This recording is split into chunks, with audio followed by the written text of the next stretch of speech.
pessoal, no vídeo de hoje nós vamos discutir a crônica O Aluno, de Antônio Eduardo Citron. Nós vamos fazer a leitura em conjunto com vocês, em seguida Citron vai falar um pouquinho sobre essa experiência e nós vamos fazer as nossas reflexões. Vamos lá? O Aluno. Estava lá eu, outro dia, escutando uma palestra para professores que falavam sobre o aluno e como o professor deve levá-lo em consideração quando dá uma aula. O aluno, quem é ele? Se ele for um só, já seria bastante complexo entender como ensinar a ele, ou então como ele aprende. Se for um aluno e outro aluno, eles seriam idênticos? Então poderíamos voltar à fala do palestrante. O aluno deve ser considerado em seus aspectos. Mas se eles não forem iguais, exatamente iguais, deveria o palestrante falar de um aluno e do outro aluno? De cada um deles? Da soma deles? Como deveria ser a fala? Ficou mais complexo eu tentar entender o aluno. Mas percebi que a complexidade deve ser maior. Lembrei que no meu tempo de aluno, na minha sala, tinha algumas vezes 38 alunos, outras 40, 42 alunos. Mas já teve também 60, 120, 300 alunos. Cada professor que deve ter pensado em mim como aluno, como será que pensou? Nunca tinha me perguntado isso. Mas nunca me passou pela cabeça perguntar para pelo menos um deles como ele me via. Como será que ele ou ela me via? Como pensava e imaginava como eu aprendia? E os outros alunos? Como cada um aprende? Qual dificuldade cada aluno apresenta? Qual será o conjunto de habilidades e competências que cada aluno tem? Quando o professor de matemática deverá pensar no aluno expoente em exatas, no aluno expoente em literatura, no aluno com dificuldades em ciências, no aluno com muitas dificuldades em matemática, ou em todos eles? Haveria uma estratégia de abordagem por um único professor para cada aluno tão singular? Queria perguntar ao palestrante, que ainda não tinha chegado à metade de sua explanação, mas precisei sair da sala para seguir para minha segunda jornada na Escola Machado de Assis. Tinha só 40 minutos para chegar lá. Será que chegarei a tempo? Não sei como está o trânsito. Espero que minha colega que ficou na palestra possa me explicar depois. Não sei, preciso ir rápido. Quando saía, ainda ouvi mais uma vez. Considerando a realidade do aluno, o professor.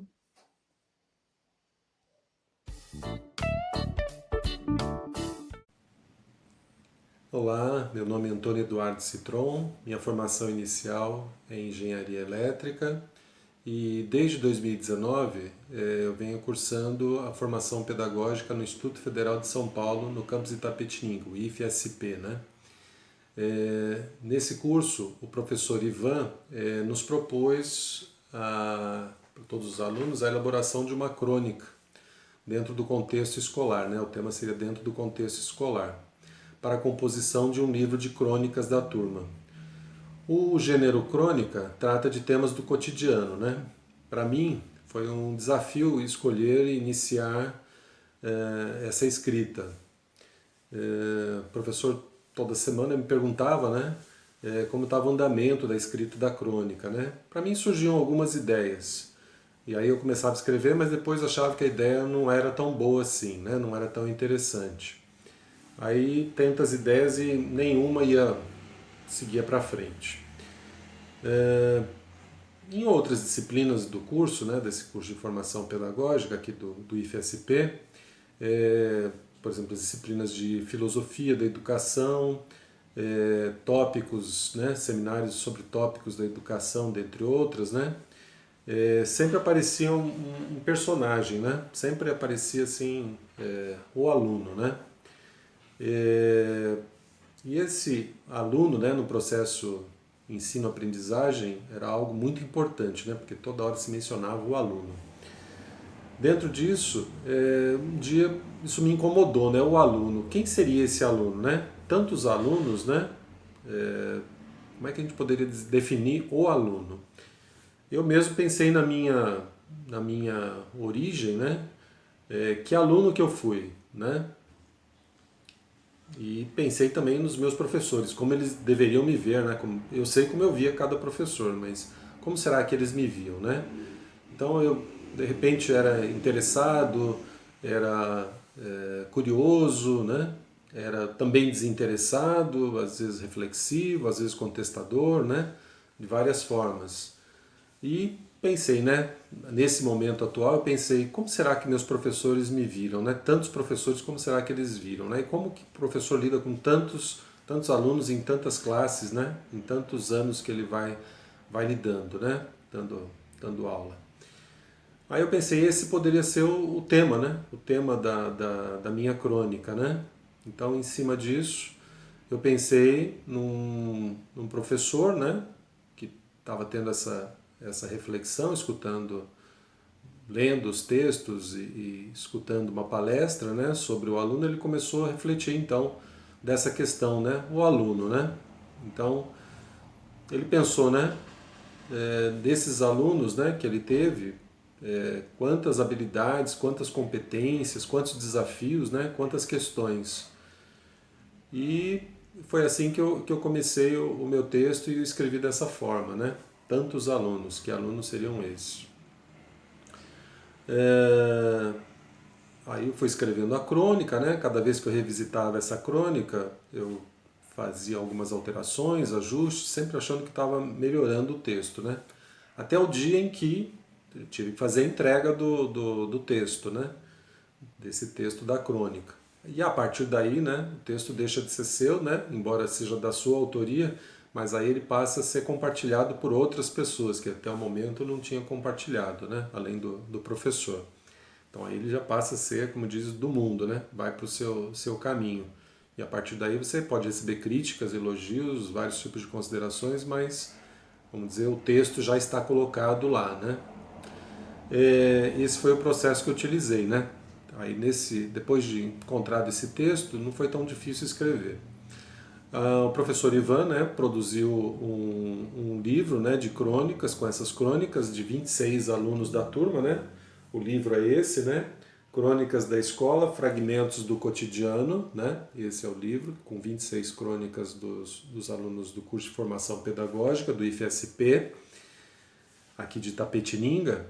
E quando eu recebi o exemplar desse livro, né, eu passei a conhecer então a crônica dos demais colegas que também tinham escrito cada um a sua crônica, né?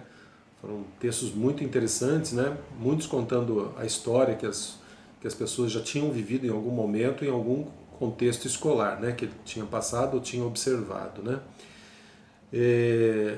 Depois foi feito um lançamento do livro, né? A apresentação foi feita pela professora Maria Rosário Silveira Porto, que eu tive o prazer e a grande honra de conhecer, né? O lançamento do livro foi no Salão Nobre da Escola Peixoto Gomide, em Itapetininga, né? Foi muito lindo, maravilhoso, né? Emocionante escutar cada autor, né? Lendo a sua crônica, né? E assim emocionou a todos, né? Não só a mim, mas a todos.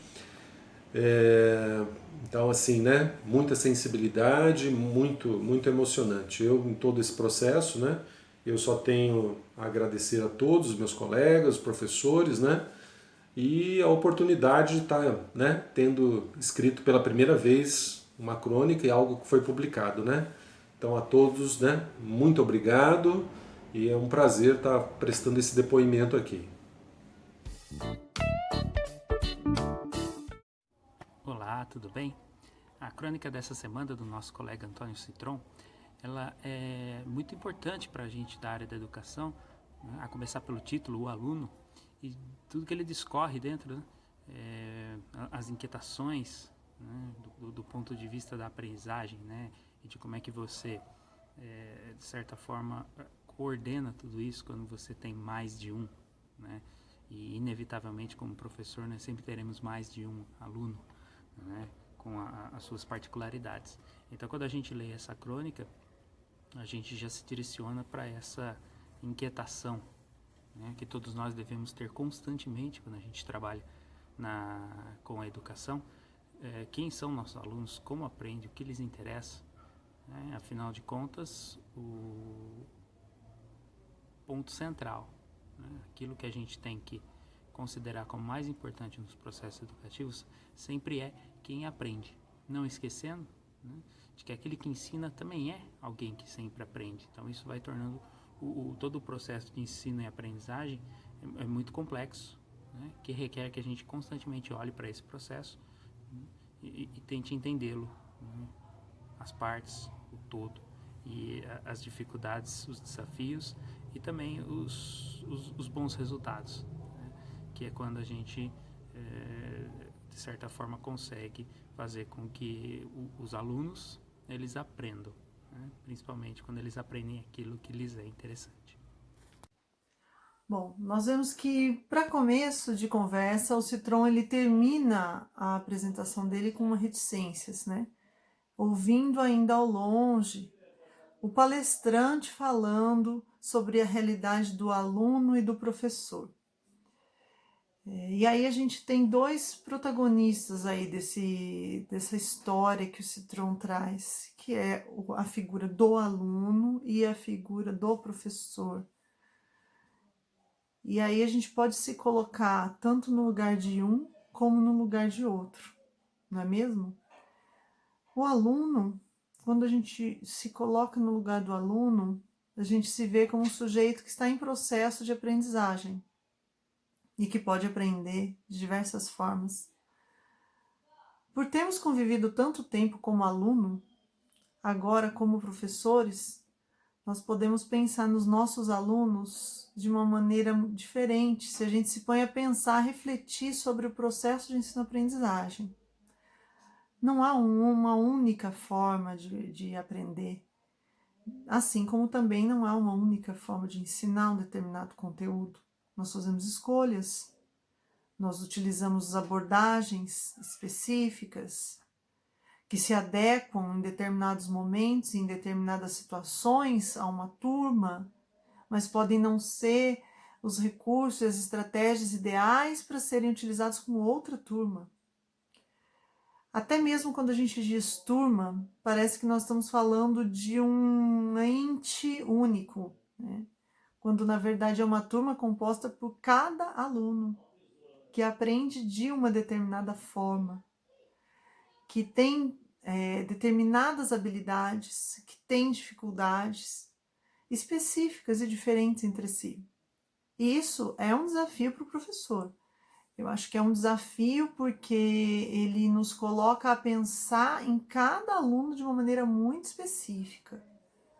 E aí isso também, nesse caso, nos leva ao outro protagonista da narrativa do Citron, né, do Antônio Eduardo Citron, que é o professor.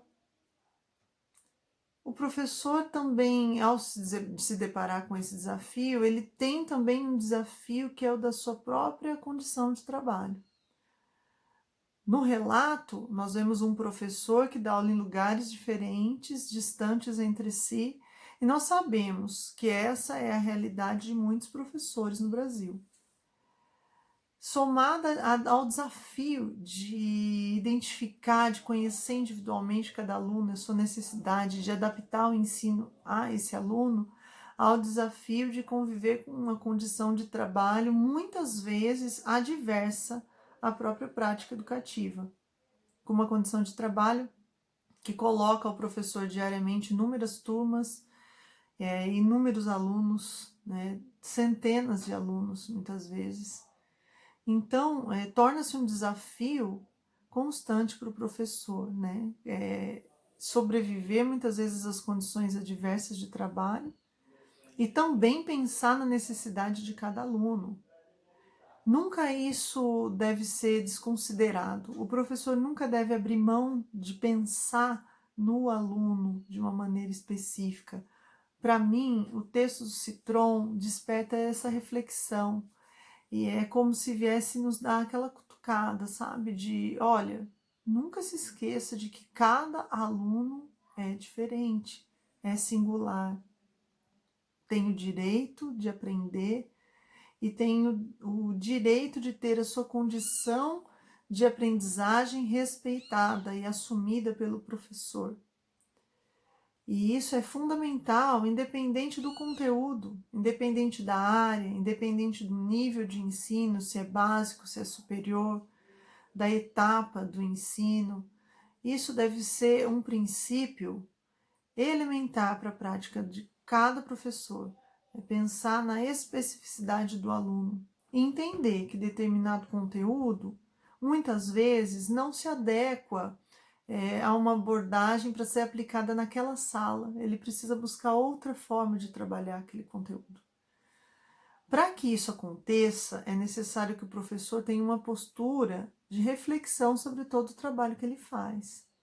Não é ele preparar uma aula com determinado conteúdo e sempre utilizar a mesma aula como se fosse uma receita de bolo.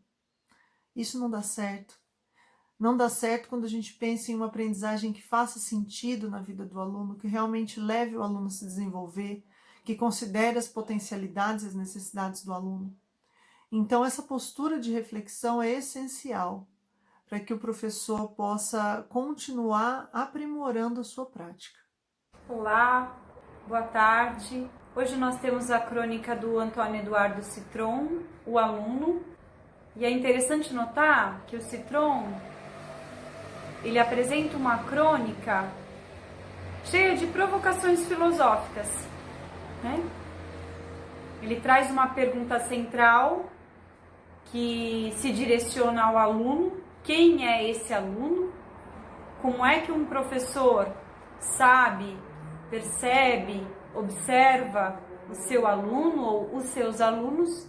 E a partir disso ele provoca o leitor, o professor, a pensar